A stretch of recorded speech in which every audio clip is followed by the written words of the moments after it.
Bom dia a todos. Bom dia. Bom dia, que alegria receber vocês aqui. Que alegria, obrigado por terem chegado até aqui, obrigado por ter escolhido estar com a gente nesse tempo. Que esse tempo seja um tempo de paz, de tranquilidade, de sossego, de reconexão com Deus, né? Que seja bom para você, que seja muito bom para você e para sua família. Quero convidar você, nesse momento, a você pegar o seu telefone que está no seu bolso, aquietar o seu coração e colocar só para vibrar ou desligar, se for o caso. Se você conseguir mantê-lo desligado, é muito bom. Bom para você principalmente, porque você não vai ter nada para te distrair, né? A gente agradece por você escolher estar aqui com a gente, estar 100% com a gente, dedicando seu tempo, seu momento de vida para estar aqui com a gente. Quero convidar você para a gente orar. Vamos falar com Deus? Vamos pedir para Deus estar com a gente nesse lugar, Senhor? Eu agradeço ao Senhor porque o Senhor nos trouxe aqui e o Senhor nos reuniu nesse lugar. Nós estamos aqui, não chegamos aqui à toa. Chegamos aqui porque o Senhor nos conduziu. E por causa disso, Pai, eu quero pedir ao Senhor que o Senhor tome conta da nossa mente, do nosso coração, que nada tire a gente do objetivo principal que nos trouxe aqui, que é nós nos reconectarmos contigo, ouvirmos um pouco mais da Tua Palavra e nos alimentarmos um pouco mais daquilo que o Senhor tem a nos ensinar. Que a Sua Palavra, ao ser aberta, que ela possa inundar as vidas e os corações aqui, e que ao abrirmos a nossa boca e elevarmos o nosso louvor, que o Senhor olhe para a sinceridade e honestidade do nosso coração. Nosso louvor é imperfeito, mas é perfeito na medida em que o Senhor olha para o nosso coração e sabe que o nosso coração está aberto para ouvir a Tua Palavra. Nos conduza, que Seu reino seja glorificado e celebrado nesse lugar, em nome de Jesus. Amém e amém. Deus um dia veio a essa terra e se fez presente para que eu e você tivéssemos vida e vida novamente. Vamos nos colocar de pé e vamos louvar o nome do Senhor, aquele que se fez presente por mim e por você. Vamos juntos. Tudo é provisão, homem sobre a terra e o que brota desse chão.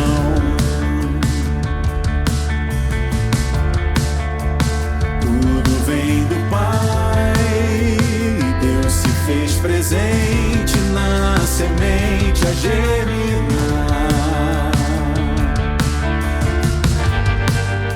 E como suportar? Nada vem de nossas obras.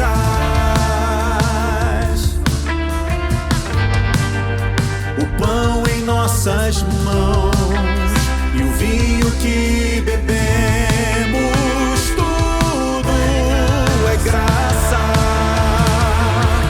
Junto à mesa todos são iguais. A fome que nos deu, o amor que satisfaz. Morte e vida em um só lugar. O corpo que morreu e o sangue que verteu, presente que Ele dá.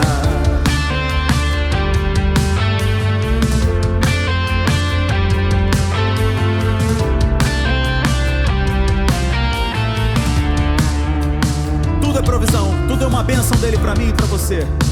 Tudo é provisão, homem sobre a terra e o que brota desse chão. Todas as coisas boas vêm dele. Tudo vem do Pai, Deus se fez presente na semente a germinar. Como suportar? Nada vem de nossas obras. E é para que ninguém se glorie. O pão em nossas mãos e o vinho que bebemos, tudo é pela graça. Junto à mesa todos são iguais. A fome que nos deu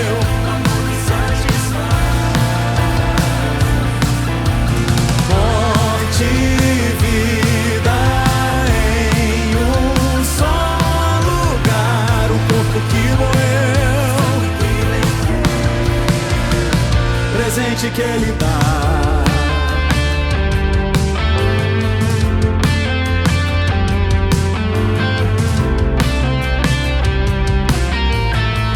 No reino de Deus somos todos absolutamente iguais. Junto à mesa todos são iguais. A fome que nos deu, o amor que satisfaz. Você crê nisso? Em sua morte, em sua vida. Morte e vida em um só lugar. E o sangue que verteu.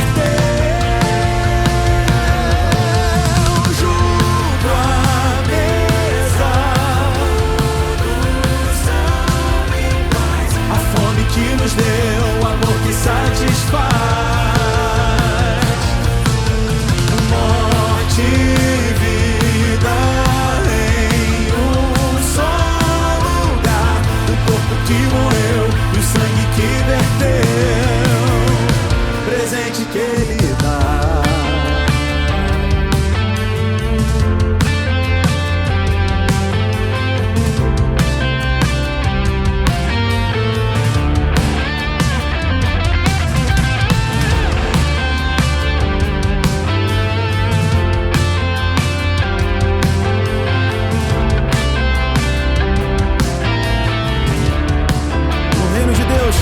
Somos todos iguais, para a honra e para a glória dEle, daquele que nos serve com amor e com misericórdia e que garante o lugar à mesa para todos nós.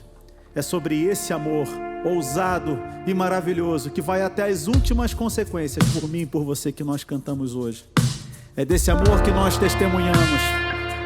É desse amor que na Bíblia relata que deixa as 99 para ir atrás daquela única ovelha que se perdeu.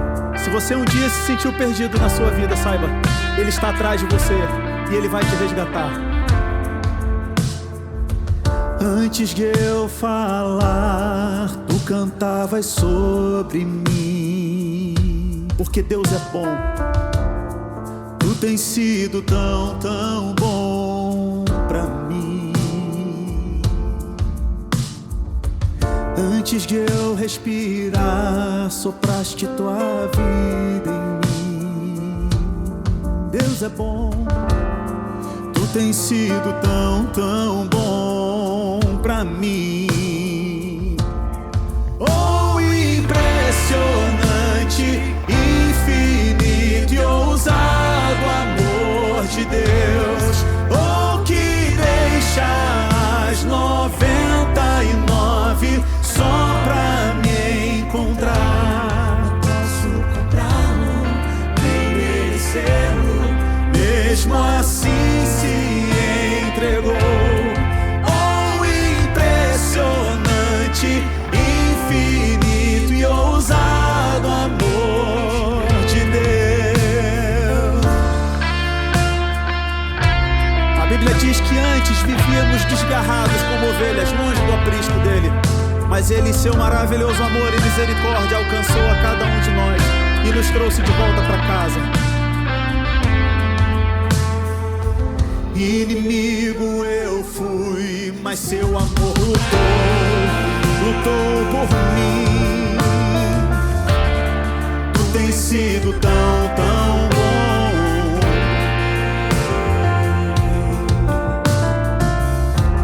Não tinha valor, mas tudo pagou por mim.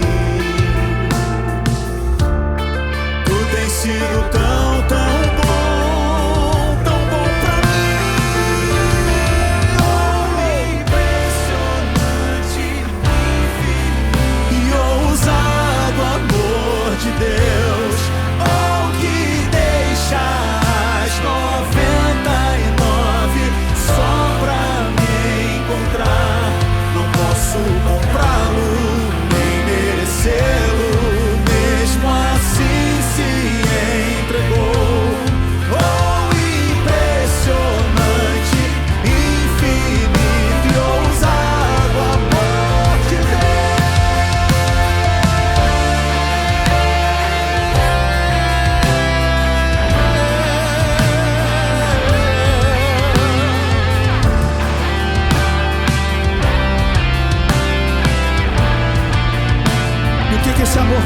mim por você, Ele faz.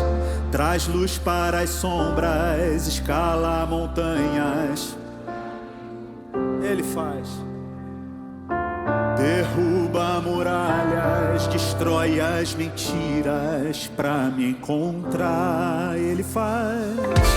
Traz luz para as sombras, escala montanhas pra me encontrar. Ele derruba todas as muralhas. Derruba muralhas, destrói as mentiras pra me encontrar. Traz luz para as sombras, escala montanhas pra me encontrar. Derruba muralhas, destrói as mentiras pra me encontrar. Ele faz. Traz luz para as sombras, escala montanhas. Derruba muralhas, destrói as mentiras. Ele faz. Oh, impressionante, infinito e ousado amor. Oh, jamais 99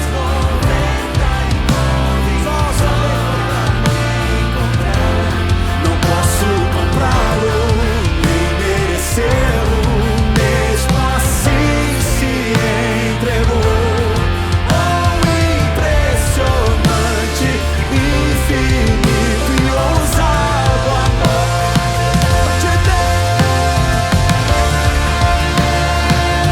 amor de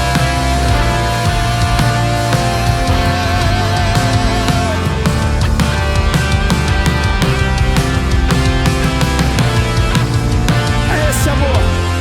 Oh, impressionante, infinito e ousado amor. O que Ele faz? Oh,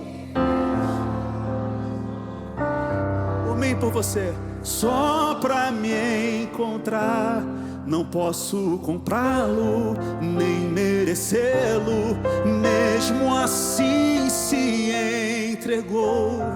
Oh, impressionante, infinito e ousado amor de Deus. É esse o amor de Deus. É esse o amor de Deus.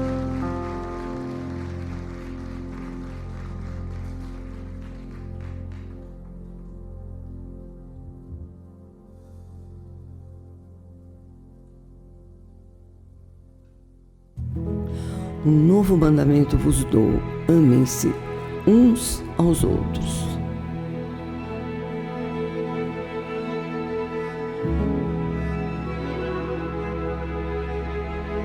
Mil dias.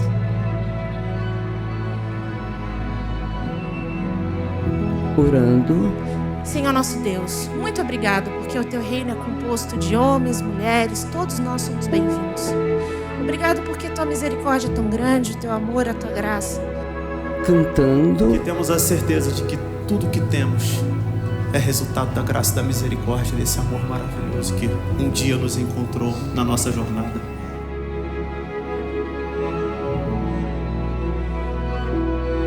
Ensinando. Redimir a memória começa com uma coletividade, para terminar na sua individualidade, de entender que você é maior do que o mal que te causaram. Jesus está ensinando para a gente que existe a lei, mas existe uma coisa muito mais radical do que a lei. Existe alguma coisa muito maior do que a lei. Esse muito maior do que a lei é o amor. Cristo não está restrito aos nossos paradigmas. A comunidade está em reforma e faremos muito mais em 2026. Cada um que contribui com a comunidade alcança um outro em algum lugar.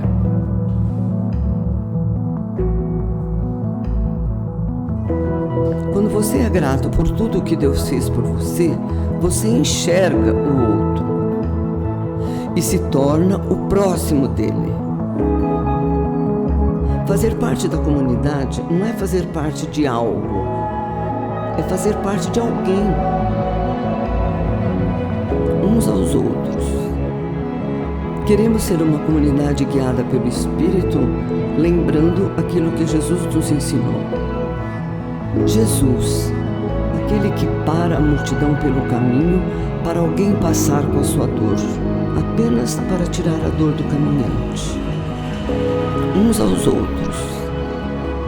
Não apenas para sermos comunidade, mas para sermos humanos, a imagem e semelhança de Deus.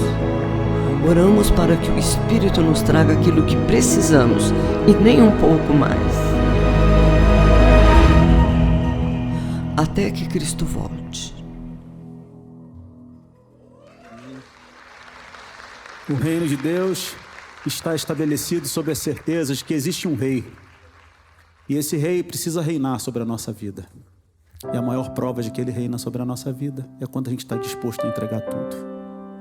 Quando a gente está disposto a se despir do que somos, para que ele possa tomar o lugar dele na nossa vida. Venho hoje derramar meu sorriso, meu pesar.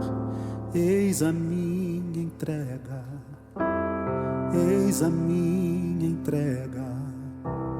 Aos teus pés abandonar o meu crer, meu duvidar.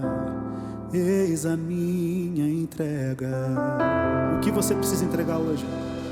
Toma o teu lugar e reina sobre minha vida.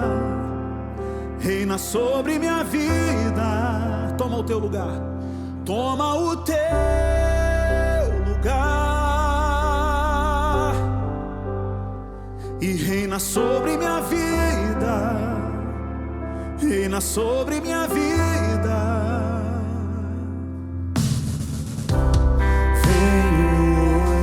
Derramar meu sorriso, meu pesar. Eis a minha entrega, eis a minha entrega. Aos teus pés abandonar o meu crer, meu duvidar. Eis a minha entrega.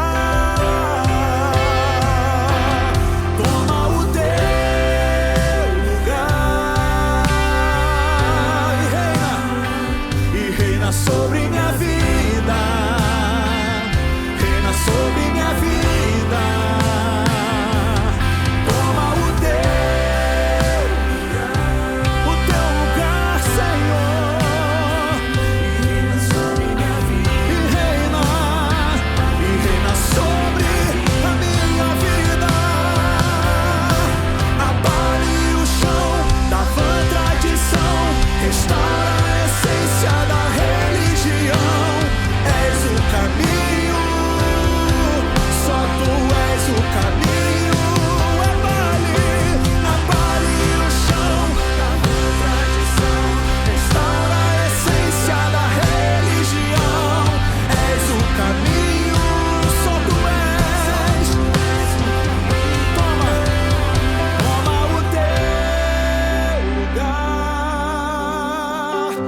sobre a nossa vida e reina sobre minha vida e reina sobre minha vida. Toma o teu lugar, Senhor, e reina sobre minha vida. E reina. Abale o chão da vã tradição, restaura a essência da religião. És o caminho, só tu és. Abale o chão da vã tradição, restaura a essência da religião. És o caminho, só tu és o caminho. Só tu és o caminho, a verdade e a vida. Reina, Senhor, e reina sobre minha vida. Reina sobre minha vida. Toma o teu lugar. toma o teu lugar e reina. E reina, reina sobre minha vida. Toma o teu lugar, toma o teu lugar. Toma tudo, Senhor.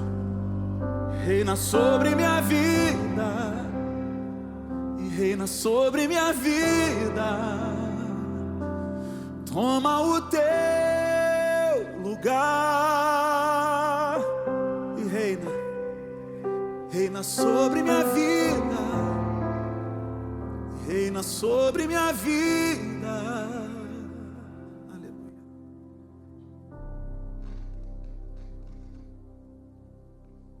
Eterno nosso Pai, nosso Rei, obrigado, Senhor. Obrigado pela Tua presença, obrigado pela Tua graça, pela Tua misericórdia, pelo Teu amor. Obrigado por quem está aqui. Queremos te implorar que o Senhor continue conosco. Em nome de Jesus. Amém, Senhor. Amém.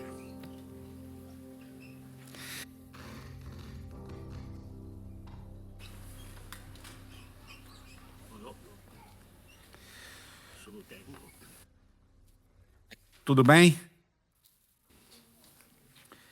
Bom, estamos na série Jesus para Todos e essa série a gente decidiu trabalhar alguns temas interessantes, relevantes para a gente e como Jesus, obviamente, via esses temas, como Jesus, obviamente, lidava com esses temas durante a passagem dele aqui por essa terra. A gente viu vários interessantes e hoje a gente vai ver um dos que eu acho mais interessantes, um dos temas que eu acho mais legais e um que a minha esposa sempre me recomenda para pegar leve. Vai falar sobre Jesus e a ideia de família, né? Dos valores familiares e assim por diante. E é interessante porque, obviamente, essa ideia que a gente tem de família nuclear, né? Papai, mamãe e os filhinhos, geralmente 2, né? Às vezes 3, é uma ideia bem recente, ela tem bem menos de 100 anos. E é uma ideia que é constantemente questionada aí pela psicologia, pela sociologia, assim por diante. Mas se a gente pensa na ideia de família na antiguidade, no Antigo Oriente Médio, se a gente pensa na ideia de família na época que Jesus viveu, né? Na época ali, Grécia, Roma, principalmente Roma, obviamente, a gente vê que é uma ideia muito mais ampla mesmo do que a gente consegue conceber, né? Família, povo, uma família estendida, muita gente morando na mesma casa e assim por diante, eram realidades comuns que a gente tinha. Eu gosto sempre de mencionar que a ideia de filho, né, a palavra ben, em hebraico, ela não significa uma filiação direta, né, mas ela pode significar alguém importante da sua família, que era como se fosse um grande patriarca, né? Então, muitas vezes as pessoas vão ler a Bíblia e falam, fulano era filho de ciclano. Não, isso daí não significa necessariamente que fulano era filho de ciclano, mas ciclano era provavelmente a figura mais importante dentro daquele clã, né? E na Bíblia a gente vê muito a ideia de tribo, né? Então a terra era dividida entre as tribos, e as tribos dividiam entre as famílias, e assim por diante. Então era uma ideia muito mais ampla do que a gente consegue vislumbrar nos nossos dias. E além disso, obviamente, a gente tem outros detalhes, né? Eram situações muito mais complexas e muito mais controversas do que a gente consegue conceber hoje também, né? Então, vocês conhecem bem a história dos patriarcas bíblicos, né? Então, a gente começa com um grande pai da fé, que tinha sua esposa, mas se deitou com a serva dessa esposa, teve filhos, teve um filho com ela, Ismael. Segundo uma corrente da tradição, depois que Sara morre, Abraão se casa com Quetura, que era Agar, era só uma questão de nome ali. Então a gente tem uma ideia de um casamento, né? Não dá para a gente falar, é anacronismo a gente falar de um casamento aberto, né? Mas a gente tinha ali uma cultura meio diferente, né? Uma cultura meio complexa. Isaac ali é o único que mantém ali digamos assim, um casamento monogâmico, mas aí Jacó se casa com as 2 irmãs, e a gente tem uma série de reis de Israel, inclusive o principal deles, né, Davi, com várias mulheres, casa com a filha de Saul, depois se casa com Mical, depois tem mais várias mulheres. No fim da vida ele se casa com uma novinha lá para esquentar ele quando ele estava velhinho, queria dormir, né? Queria dormir quentinho, se casou para a mulher esquentar ele, né? Uma novinha, enfim. Salomão com as suas diversas esposas e concubinas, então a poligamia proliferava, né? Era uma realidade cultural vivida, experimentada ali por esses personagens icônicos do Antigo Testamento. Além disso, a ideia de paternidade e maternidade também é extremamente confusa. A gente tem diversos personagens que são péssimos pais, péssimas mães também. A gente tem, por exemplo, Eli, talvez seja um caso emblemático. Né? Samuel é chamado para condenar a paternidade de Eli. E aí Samuel também é um péssimo pai depois. E os filhos deles faziam coisas horrorosas, horríveis, né? Se aproveitaram das mulheres que levavam ofertas no templo, roubavam as ofertas, se deitavam com as mulheres. E eu pego leve geralmente porque tem criança assistindo, né? Então eu vou devagar, mas vocês sabem que tem uma questão de irmãos na Bíblia também extremamente difícil, né? Um mata o outro, né, se deita com o outro, né, numa situação de violência e tal. Então, assim, quando a gente lê a família tradicional bíblica do Antigo Testamento, é uma bagunça gigantesca, né? São todas famílias desajustadas, todas famílias com diversas questões de sexualidade, de violência, assim, é um negócio meio conturbado. O que, de uma certa maneira, eu acho que esse é o lado positivo, quando a gente olha para a nossa família também, ainda mais se aproximando as festas de final de ano, né? A gente olha para nós e fala assim, a gente não está sozinho, né? Reunir a família final de ano, tem gente que fala assim, cara, é um dia, é um Natal e já dá briga. Então a família na Bíblia é assim também, é zoada e bagunçada igual a sua. E até pior. Então, quando você olha a família da Bíblia, você tem até minha família não é tão ruim assim, né? Minha família não é tão bagunçada desse jeito. Então, dá até um alívio para o nosso coração. Mas aí, quando a gente vai para os ensinos de Jesus sobre família, a gente vê que o negócio é complexo de um determinado ponto de vista. E eu queria abrir com vocês a Bíblia em Mateus, capítulo 12. Mateus, capítulo 12. Jesus ele vai colocar uma situação aqui de uma certa maneira inusitada. Ele vai dizer assim, a partir do verso 46. Enquanto Jesus ainda falava ao povo, eis que a mãe e os irmãos dele estavam do lado de fora, procurando falar com ele. E alguém lhe disse, a sua mãe e os seus irmãos estão lá fora e querem falar com o senhor. Os caras queriam ingresso VIP, né? E Jesus não estava a fim de dar o ingresso VIP. Aí Jesus respondeu, quem é minha mãe? E quem são meus irmãos? E estendendo a mão para os discípulos, disse, eis a minha mãe e os meus irmãos. Portanto, aquele que fizer a vontade do meu Pai Celeste, este é meu irmão, minha irmã e minha mãe. Então, Jesus ele simplesmente ignora a mãe e os irmãos e ele coloca um conceito aqui pesado, que é o conceito de que pai, irmão, família, a família dele não é a família sanguínea, a família dele é a família de fé. Então esse é um ensino radical de Jesus que vai aparecer em outros lugares, em outros momentos os evangelistas vão falar sobre isso. Então a gente tem Lucas falando sobre isso de uma maneira muito, muito forte, falando que a família de Jesus são aqueles que o seguem, que carregam sua cruz e tal. E que a família mesmo ela vai ser dividida pela fé em Cristo. Então ele diz, olha, aquele que crê em mim talvez seja expulso de casa, aquele que me seguir talvez perca seu pai e sua mãe. Então, talvez você perca seu marido pela fé em mim. E aí, essa fé em Jesus, segundo os ensinos de Jesus, pode muitas vezes trazer um rompimento familiar.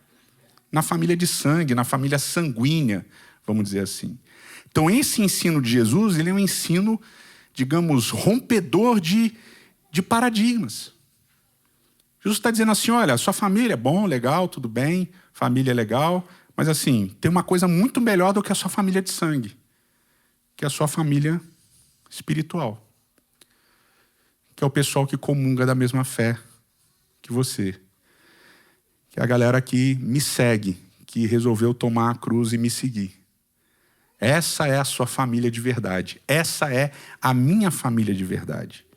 José, Maria, legal. Meus pais, tudo bem e tal, mas minha família são aqueles que largaram tudo, que abandonaram tudo e que resolveram me seguir e carregar a sua própria cruz. Então é um ensino extremamente radical. Rompe com paradigmas, rompe com ideias. Mas se a gente pensar de uma maneira um pouquinho mais elaborada, como Paulo refletiu depois, a gente vai ver que essa ideia é uma ideia interessante e que já estava presente antes. Então Paulo, em várias de suas cartas, ele vai trabalhar uma dinâmica interessante entre judeus e gentios, que a igreja primitiva era formada por esses judeus e por esses gentios, e eles brigavam o tempo todo, né? Os judeus tinham toda uma questão de fé, dos seus rituais, das suas crenças, e esses gentios, que eram de diversos outros povos, eles estavam vindo e tinham muitas crises.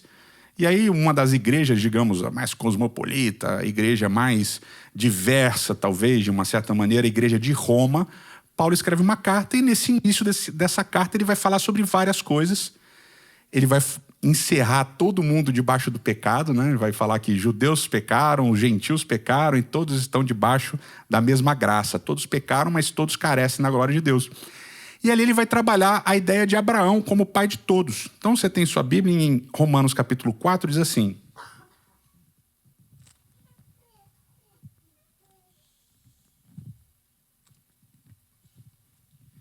Romanos capítulo 4, a gente lê a partir do verso 9, diz assim: esta bem-aventurança vem somente sobre os circuncisos, ou será que ela também vem sobre os incircuncisos? Circuncisos eram judeus, incircuncisos eram gentios.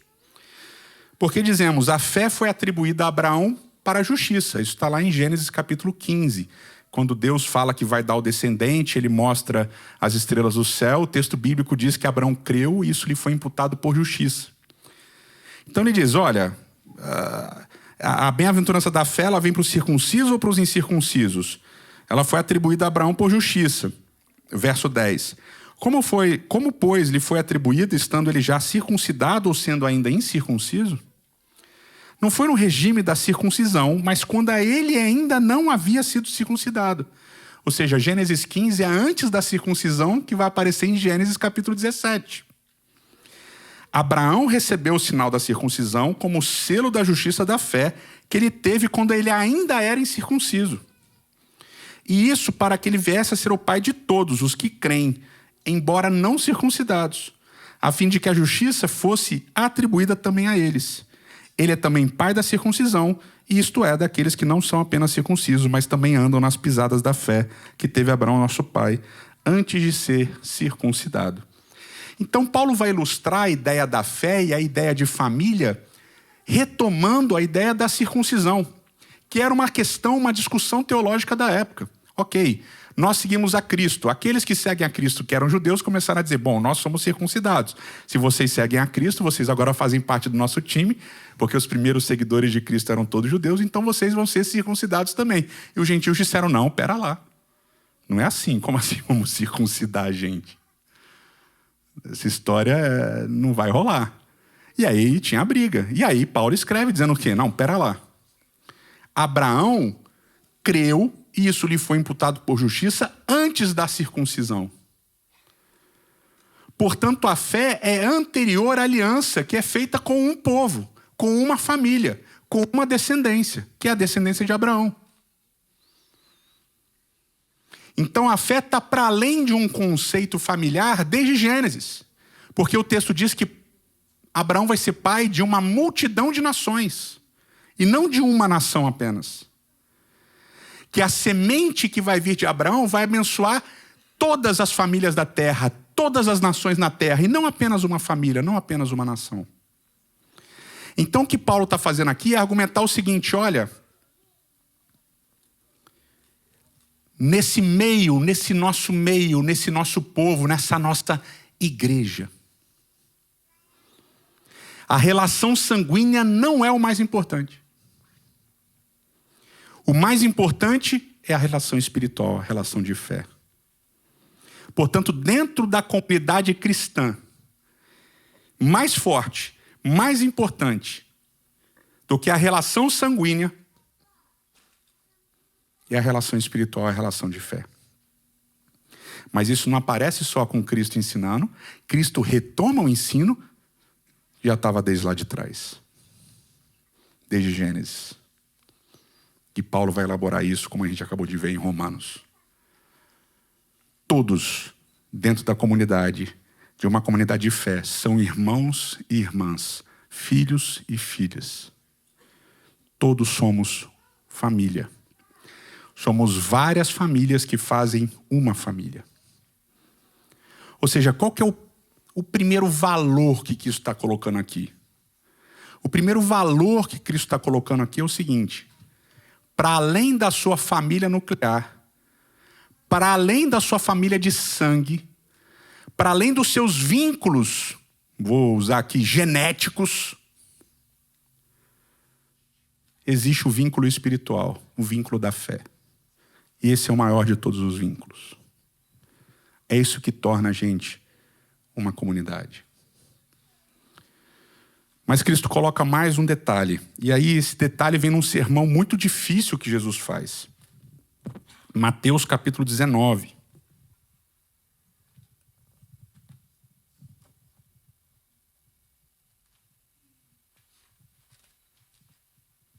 Um sermão que Jesus está fazendo sobre divórcio. É um sermão difícil. Os fariseus querem colocar Jesus à prova. E vem com uma pergunta sobre o divórcio, se pode divorciar, se não pode divorciar. Era uma discussão judaica entre os rabinos. Eu já falei sobre isso aqui. Muitas vezes existia uma disputa entre duas das principais escolas rabínicas na época de Jesus, a escola de Hilel, que era uma escola mais, digamos assim, mais livre, com um pensamento um pouquinho menos conservador, e a escola de Shammai, que era uma escola de um pensamento extremamente conservador. E eles tinham essas discussões e eles queriam encaixar Jesus dentro dessas discussões. Fora a questão dos fariseus e dos saduceus em relação à ressurreição, que também vai aparecer nessas pegadinhas sobre o divórcio. Não, divorciou, casou de novo, e aí foi para o céu, como é que vai ser? Ele vai estar com a primeira esposa, com a segunda esposa, não sei o que lá.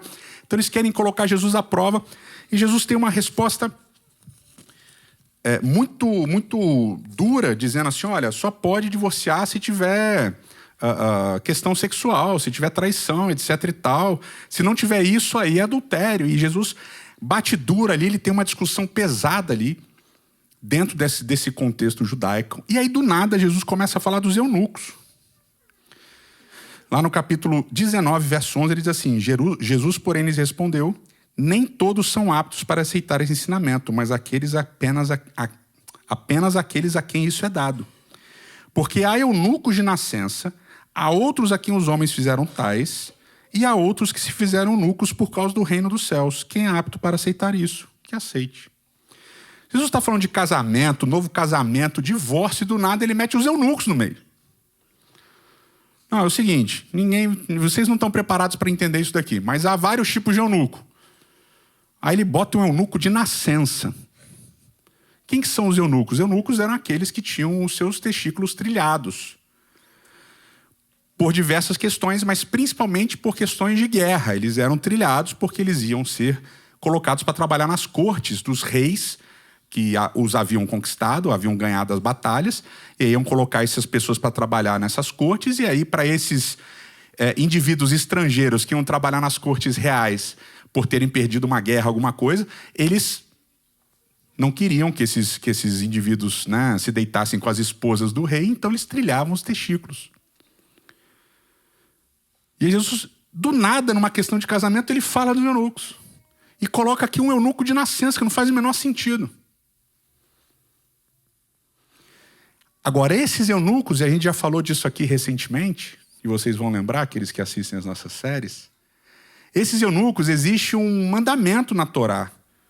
Levítico capítulo 21, vai falar que aquele que tem os testículos trilhados, aquele que é eunuco, ele não pode fazer parte da Assembleia do Senhor. Ele não pode. Ele não pode fazer parte da comunidade espiritual. Ele não pode fazer parte da família. Proibido. E Jesus, em Mateus 19, ele está dizendo assim, eles são o modelo, porque a discussão era divórcio, casamento, etc e tal. E Jesus fala assim, quer saber o que é o melhor? O melhor é ser eunuco. O melhor é ser eunuco. E outra, tem vários tipos de eunuco. E eu vou dizer o seguinte, vocês não estão preparados para escutar isso que eu estou falando. Vocês estão preocupados com divórcio, casamento? O melhor de tudo era todo mundo ser eunuco. Do nada. E aí eunuco de nascença, o eunuco que escolheu ser eunuco, o eunuco que é eunuco porque escolheram que ele fosse assim. É melhor ser assim. Mas a Torá diz que esses eunucos, qualquer tipo deles, esses eunucos não podem fazer parte da família, não podem fazer parte da comunidade. Então Jesus aqui está rompendo com a Torá. Ele está rompendo com Levítico 21. E para onde Jesus está apontando? Jesus está apontando para Isaías, capítulo 56.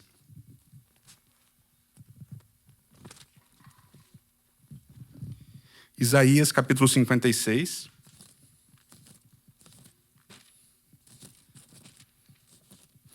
Que diz assim, a partir do verso 1. Assim diz o Senhor, mantenham o direito e pratiquem a justiça, porque a minha salvação está prestes a vir, e a minha justiça está prestes a se manifestar. Bem-aventurado quem faz isso, e aquele que nisso se firma. Que se guarda de profanar o sábado, e guarda a sua mão de cometer algum mal. Verso 3. O estrangeiro que tiver se unido ao Senhor, não deve dizer, o Senhor certamente me excluirá do seu povo. E um eunuco não deve dizer, eis que eu sou uma árvore seca, porque assim diz o Senhor, aos eunucos que guardam os meus sábados, escolhem aquilo que me agrada e abraçam a minha aliança. Farei no templo, dentro das minhas muralhas, um memorial e um nome melhor do que filhos e filhas. E darei a cada um deles um nome eterno, que nunca mais se apagará. Jesus está se referindo a Isaías 56. E ao fazer isso, Jesus está trazendo um ensino radical sobre a ideia de família de Deus, de família do reino de Deus. Qual é o ensino radical? Aqueles que não podem fazer parte, eles são o modelo. Aqueles que a Torá diz que não podem fazer parte, eles são o modelo. Vocês deveriam ser iguais a eles. Vocês estão discutindo divórcio, casamento? Eu vou dizer um negócio para vocês. É melhor ser o excluído. É melhor ser o eunuco que a Torá diz que não pode fazer parte da família e da comunidade. O que Jesus está colocando aqui é uma inclusão radical dentro da família dele. Quem são meus irmãos e quem são minhas irmãs? Quem é a minha família? Os excluídos. Os que não podem fazer parte da família. Esses são a minha família. São eles que eu escolhi. Você quer saber melhor do que qualquer discussão teológica que você está tendo? O melhor é ser o excluído. Porque eles vão receber o nome eterno de mim.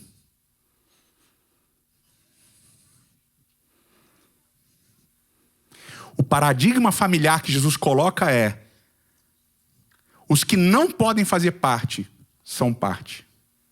Mas não só isso, eles são modelo. Isso tem exatamente a ver com todo o ministério de Cristo. Porque quando ele morre como bandido. Numa cruz, ao lado de ladrões. Ele não sendo, escolhe ser.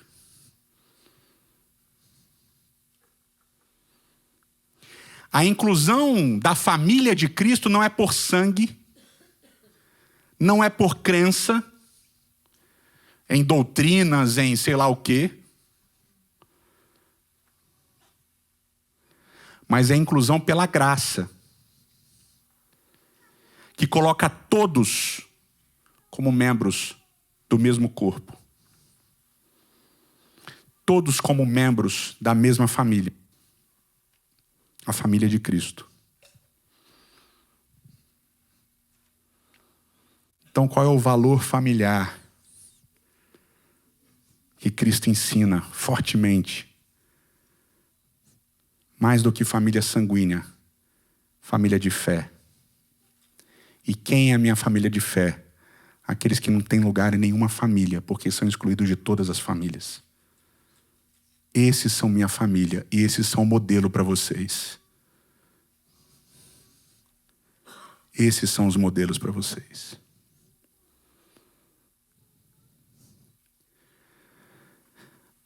Quando a gente pensa por esse prisma, quem são as pessoas que a gente aceitaria ou não na nossa família? Muda de figura, não muda? Quem são as pessoas que a gente conviveria na família espiritual? Muda de figura também. Quando a gente pensa na expressão clássica, não, ele é um homem de família. Muda, não muda? A ideia aqui é ser um homem de família. É ser uma mulher de família. O que é ser família de Cristo? Ser família de Cristo é ser família com quem não tem família. Com quem não pode ter família. Com quem foi excluído da sua família. Esse é o tipo de família que Cristo convida a gente a ser. Que convida a gente a ter. E chegando no Natal, a gente tem que lembrar que a família em que Jesus nasce é uma família confusa também. José é um homem já velho, algumas tradições cristãs antigas, ortodoxas, etc., até alguns protestantes chegam a dizer que José era viúvo, que ele já tinha até alguns filhos. Era um homem justo, mas escolhe se juntar com uma mulher grávida de uma história de um espírito engravidou. Ele acredita naquilo. E eles passam por julgamento das pessoas por aquilo que eles estão fazendo. E nasce. José já era velho. Sabemos, não temos informações da infância de Jesus. Mas pela história a gente vê que eles não eram muito próximos também. É importante a gente escolher que tipo de família a gente quer construir como comunidade. Uma família que afasta as pessoas que já são excluídas, ou uma família que inclui todo mundo. E nós escolhemos desde o início sermos a família daqueles que não têm família. Sermos irmãos e irmãs daqueles que não têm irmãos e irmãs. Sermos pais e mães daqueles que não têm pais e mães.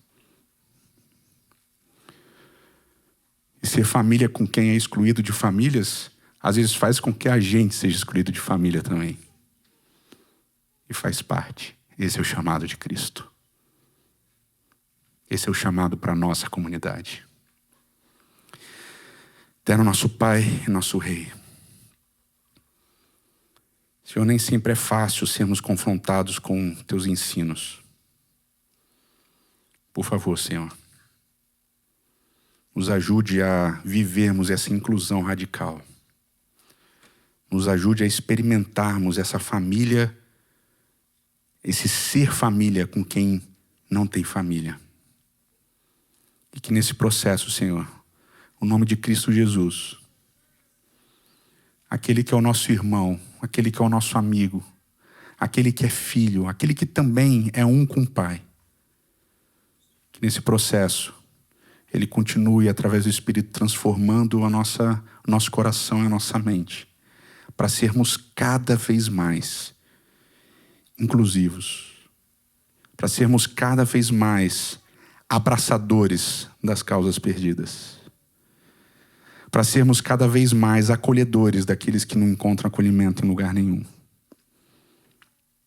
Que Jesus Cristo, aquele que era, aquele que é, aquele que sempre será em glória, que Ele seja tudo em nós, o tempo todo, para que torne isso possível. É o que nós te imploramos em nome de Cristo. Amém.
Senhor te abençoe e te guarde. Que o Senhor faça brilhar o seu rosto sobre ti e tenha misericórdia de ti. Que o Senhor sobre ti levante seu rosto e te dê a paz. Um abraço e até a próxima.